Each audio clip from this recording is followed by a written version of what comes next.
তো welcome my dear student, কেমন আছো? ঠান্ডা কেমন কাটছে সবার? আশা করি খুব ভালো কাটছে। তো সবাইকে হীরা জিএস এ ওয়েলকাম জানাই। তো চলো আজকে আমি তোমাদের সামনে তুলে ধরেছি ক্লাস 6 এর জিওগ্রাফি পাতা নম্বর 2। তোমরা কিন্তু যে ইম্পর্টেন্ট তোমাদের লাইনগুলো আছে সেটা কিন্তু ভালো করে আমি মার্ক করে দিব, আর শেষে পারলে তার পিডিএফ ও দিয়ে দিব। তো তোমরা কিন্তু ক্লাসটাকে ভালো করে দেখো এবং এনজয় করো, আর পরীক্ষায় যেগুলো ইম্পর্টেন্ট আছে এবং সেটাকে থিওরিটাকে ভালো করে বুঝিয়ে দিচ্ছি সেটা বুঝো। আর বিভিন্ন কম্পিটিটিভ এক্সামে কিন্তু আমাদের বেস বইগুলো খুব দরকার পড়ে, তো এইটা কিন্তু সবারই কিন্তু দরকার পড়বে। তো চলো শুরু করি। ওকে, তো আজকে আমাদের টপিক তোমরা থাম্বনেলে দেখতে পেয়েছো, তারা সংক্রান্ত অর্থাৎ তারাদের নিয়ে ভালো হচ্ছে। তারা কি অর্থাৎ স্টার সম্পর্কে। তো দেখো ক্লাস জিওগ্রাফি পেজ নাম্বার 2 কি বলছে যে কোন তারা কতটা উত্তপ্ত রং দেখে বোঝা যায়।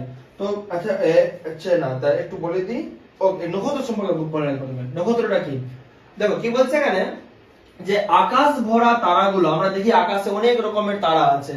এই আকাশ ভরা তারাগুলো কতই না বিচিত্র, দেখবা সবটা আলাদা আলাদা ডিফারেন্ট ডিফারেন্ট রকমের রয়েছে।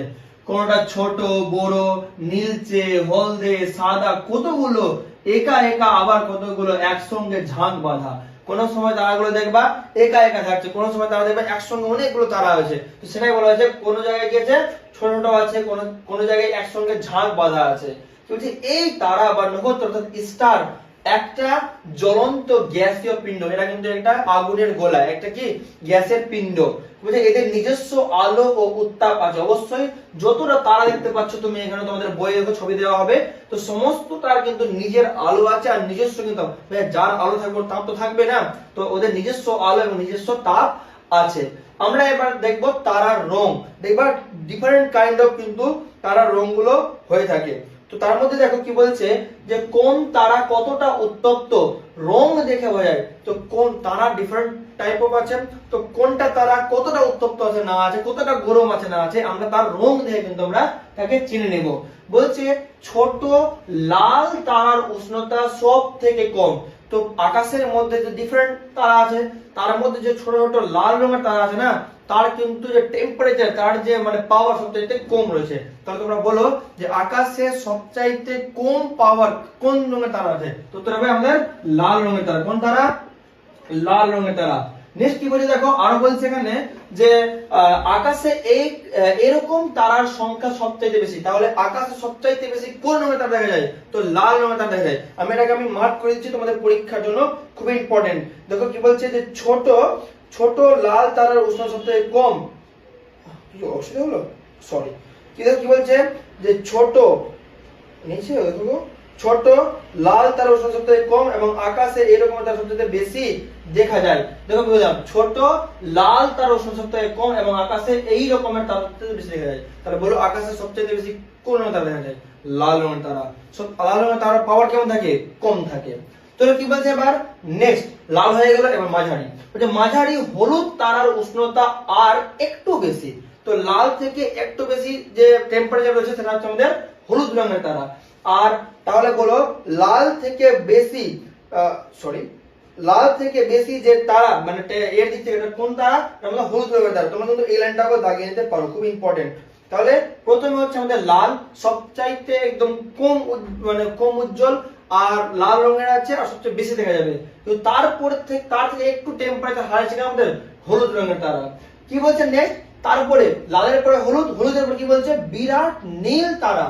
নীল রঙের তারা যে আকাশে আছে, তো তার উষ্ণতা প্রচন্ড বেশি, সবচাইতে বেশি। তাহলে প্রথমে সবচাইতে কম পাওয়ার লাল, কিন্তু সংখ্যায় বেশি।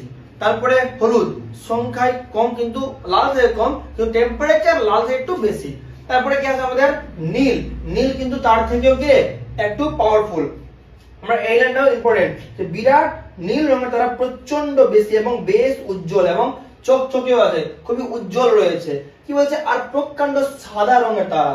সাদা রঙের তার উষ্ণতা এবং উজ্জ্বলতা দুটোই সব থেকে বেশি। তাহলে বলো আকাশের মধ্যে তারা আমরা ডিফারেন্ট দেখলাম, লাল আছে, হলুদ আছে, নীল আছে, সাদা আছে। তো সবচাইতে পাওয়ারফুল যেটা আছে সেটা আমাদের সাদা। সবচেয়ে পাওয়ারফুল আমাদের সাদা। এই লাইনটা তোমরা দেখাবা যে সাদা তারার উষ্ণতা এবং উজ্জ্বলতা দুটোই সবথেকে বেশি। আমাকে দেখাতে হচ্ছে জন্য এখানে মার্কটা আসছে, তোমাদের এটাই আমাকে পাঠাবো, ঠিক আছে? তো কি কি ইম্পর্টেন্ট আমরা দেখলাম? প্রথম দেখলাম যে ছোট লাল তারার উষ্ণতা কম আর আকাশে এর সংখ্যা বেশি আছে। তারপর দেখলাম এর থেকে একটু পাওয়ারফুল হচ্ছে আমাদের হলুদ রঙের তারা, আর ওর উষ্ণতা একটু বেশি তার থেকে।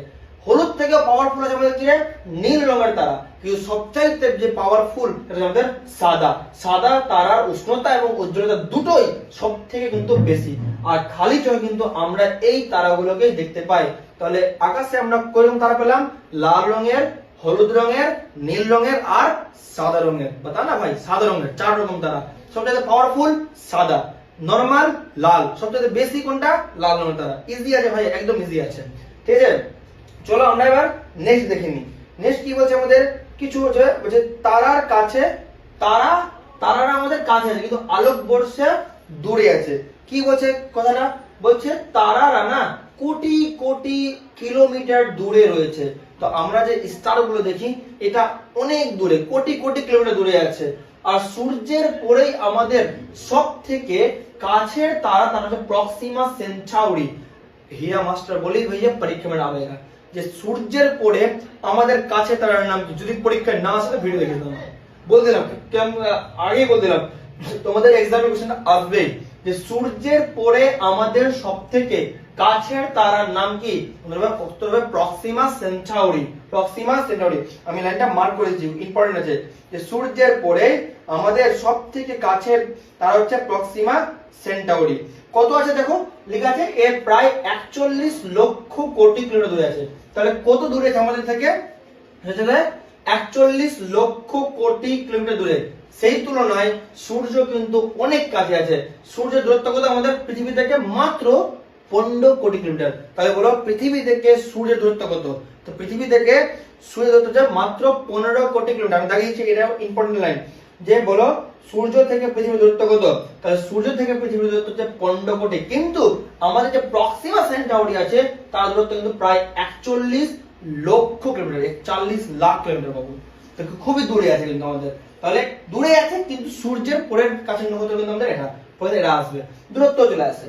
তাই বলছে কি বলছে, তাই সূর্যকে বড় আগুনের থালার মতো দেখায়। তো কোশ্চেন আমরা একটা কোশ্চেন বানাতে পারি যে সূর্যকে কি রকম আকৃতি দেখায়? তো সূর্যকে বড় আগুনের থালার মতো, কেমন মতন? থালার মতো দেখায়। আর কি বলছে? তাহলে এটা আমি একটু দেখাতেই পারি যে সূর্যের আকৃতি কেমন দেখায়। তাহলে কি রে? আগুনের থালার মতন, সরি হ্যাঁ থালার মতন।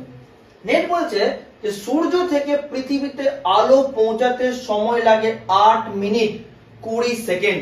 খুব ইম্পর্টেন্ট কোশ্চেন এটা, চাকরিতেও বহুবার কোশ্চেনটা আসে যে পৃথিবীতে সূর্যের আলো পৌঁছাতে কত সময় লাগে? তাহলে আমাদের সময় উত্তর কি হবে? 8 মিনিট 20 সেকেন্ড। 8 মিনিট 20 সেকেন্ড সময় লাগে ওই সূর্যের আলোটা পৃথিবীর সারফেসে আসতে। এটাও কিন্তু ইম্পর্টেন্ট, এটাও আমরা মার্ক করে নিব বা হাইলাইট করে নিব যে সূর্য থেকে পৃথিবীতে আলো আসতে সময় লাগে 8 মিনিট 20 সেকেন্ড। লাগিয়ে দিয়েছি, মার্ক করে দিয়েছি। ওকে, চলো নেক্সট কি বলছেন? আচ্ছা বায়ুর আসতাম, বায়ুর স্পিড আছে কি বলছে? অর্থাৎ বায়ু শূন্য অবস্থায় যদি বাতাস না থাকে, বায়ু না থাকে, সেখানে কিন্তু আলোর যে স্পিড, আলোর যে গতিবেগ 1 সেকেন্ডে প্রায় কত রে? প্রায় 3 লক্ষ কিলোমিটার। কত মিটার? 3 লক্ষ। তাহলে আলোর গতিবেগ কত? আলোর গতিবেগ হচ্ছে 1 সেকেন্ডে 3 লক্ষ কিলোমিটার। কোন জায়গায়? বায়ু শূন্য স্থানে, যেখানে বাতাস নেই, যেমন আমাদের পৃথিবীর বাইরে। নেক্সট কি বলছে? আমরা একটু এটাকে আপ করে নিই, উপর দিকে করে নিই। ওকে কি বলছে এবার?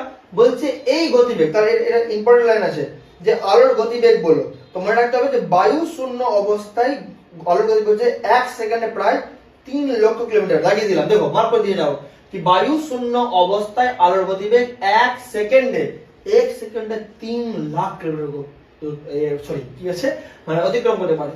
তো এই যে ওর যে গতিবেগ যাচ্ছে, ওই যে যাচ্ছে আলোটা যাচ্ছে আমাদের, তো এটা 1 বছরে না, 1 বছরে আলো যতটা দূরত্ব পার হবে, 1 বছরে আলো যতটা দূরত্ব পার হবে তাকেই কিন্তু আমরা কি বলবো? আলোক বর্ষ, বা ইংলিশে বলবো লাইট ইয়ার। কি বলবো ইংলিশে?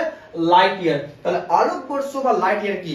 তাহলে আমরা জানি যে বায়ু শূন্য স্থানে আলো 1 সেকেন্ডে 3 লাখ কিলোমিটার যাচ্ছে, কিন্তু ও 1 বছরে যত দূরত্ব অতিক্রম করবে না ওটাকে আমরা লাইট ইয়ার বলবো বা আলোক বর্ষ বলবো। তো পরীক্ষা কিন্তু এটাও আসে যে আলোক বর্ষ আগে বলে, তাহলে 1 বছরে আলো যতটা দূরত্ব অতিক্রম করে তাকে আমরা কি বলবো, একটু মার্কটা বেশি হচ্ছে, তাকে আমরা আলোক বর্ষ বলবো। হয়েছে? জ্যোতিষ বিজ্ঞানী যারা আছে তারা মহাবিশ্বের বিভিন্ন নক্ষত্র ছায়াপথের দূরত্ব এই আলোক বর্ষ এককে পরিমাপ করেন। যারা জ্যোতিষ বিজ্ঞানীরা আছেন বাবু, যারা গ্রহ নক্ষত্র নিয়ে আলোচনা করে তো তা বা পরীক্ষা নিরীক্ষা করে, তো তারা যে দূরত্ব পরিমাপ করে সেটা কিন্তু তারা আলোক বর্ষের এককের দ্বারাই কিন্তু পরিমাপ করে। কার দ্বারা? আলোক বর্ষের এককের দ্বারা কিন্তু পরিমাপ করে। ঠিক আছে, আলোক বর্ষটা একটা ধরে নেই। আর এই এককে প্রক্সিমা সেন্টাউরি যে দূরত্ব, আমাদের যে সূর্যের পরে যে কাছে নক্ষত্র তার দূরত্ব হচ্ছে আমাদের 4.2 আলোক বর্ষ। তাহলে বলো আমাদের যে প্রক্সিমা সেন্টাউরি যদি আমরা আলোক বর্ষতে মাপি তাহলে কত আলোক বর্ষ দূরে আছে? 4.2। যদি কিলোমিটার দেখি তাহলে বললাম 41 লক্ষ কোটি কিলোমিটার বললাম। দেখো তোমরা দেখতেই পারো, তো বললাম আমরা 41 লক্ষ কোটি কিলোমিটার। ঠিক আছে না, মার্ক করে দিয়েছি, মার্ক করা আছে কিন্তু। আন্ডারস্ট্যান্ড? নেক্সট চলে আসে আমরা এবার আমরা দেখব নক্ষত্র মণ্ডল। নক্ষত্র মণ্ডলটা কিন্তু খুব ইম্পর্টেন্ট একটা। তোমরা দেখবে কোন সময় আকাশে দেখেছো না, কি দেখবে মেঘকে দেখেছো, মেঘ কোন সময় হাতির মতন হয়ে যায়, কোন সময় সাপের মতন, ব্যাঙের মতন, কারণ মোটা মানুষের মতো হয়ে যায়।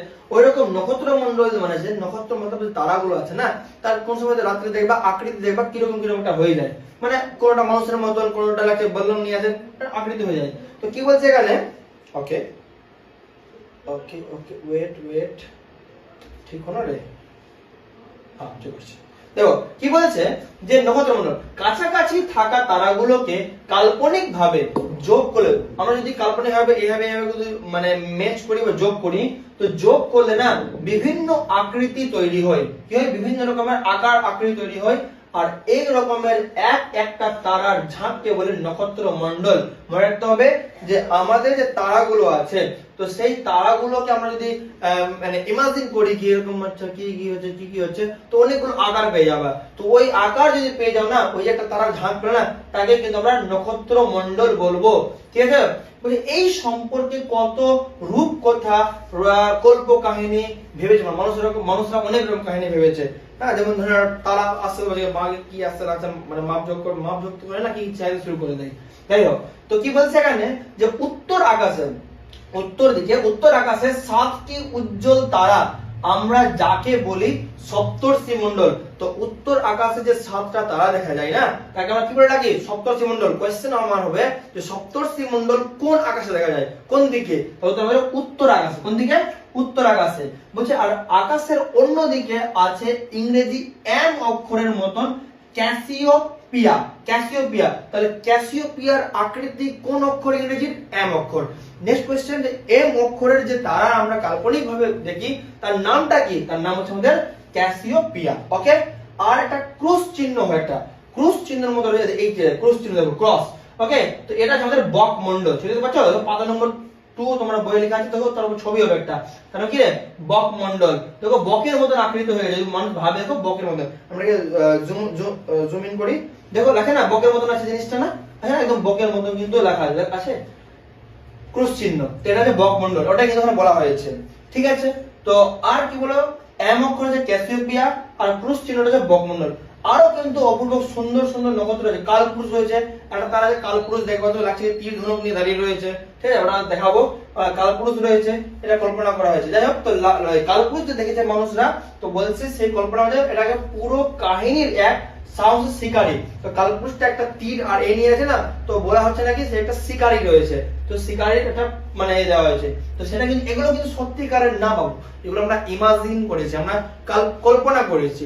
কিভাবে একটা আমরা দিনের বেলা মেঘ দেখে, তো মেঘ দেখে বলে না এটা মেঘটা বকের মতো লাগছে, এটা হাতির মতো লাগছে, পোল্ট্রির মতো লাগছে। তো এরকম করে এখানে যে অনেকগুলো নক্ষত্র রয়েছে, তাকে যদি আমরা আঙ্গুল দিয়ে দেখে এরকম মাপযোগ করি, তো অনেক রকম আকৃতি দেখা যায়।